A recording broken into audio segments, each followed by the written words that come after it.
জয় গুরু, জয় সীতারাম।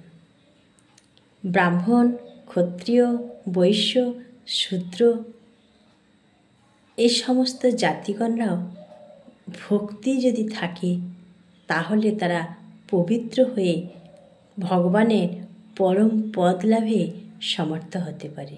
তা কিভাবে? আসুন আমরা একটু জেনে নেব। ঠাকুরের কথা দিয়ে ঠাকুর বলছেন, ওরে আনন্দের দুলাল, তোর কোনো ভয় নাই, অবিরাম নাম কর, তোর সকল দুঃখ দূর হবে। আমার ভক্তগণের কুত্রাপি ভয় থাকে না, তাদের জন্ম মৃত্যু জরা ব্যাধির ভয় হয় না। ব্রাহ্মণ, ক্ষত্রিয়, বৈশ্য, শূদ্র অথবা অন্য জাতিগণও ভক্তির দ্বারা পবিত্র হয়ে পরমপদ লাভে সমর্থ হয়। ভক্ত আমার প্রাণের প্রাণ, মনের মন, সর্বস্বের সর্বস্ব, প্রাণ অপেক্ষা প্রিয়তর।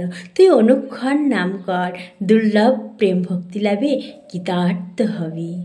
জয় গুরু, জয় সীতারাম, জয় জয় সীতারাম। তো একটু ভক্তি ভরে ভগবানের নাম নিয়ে যান।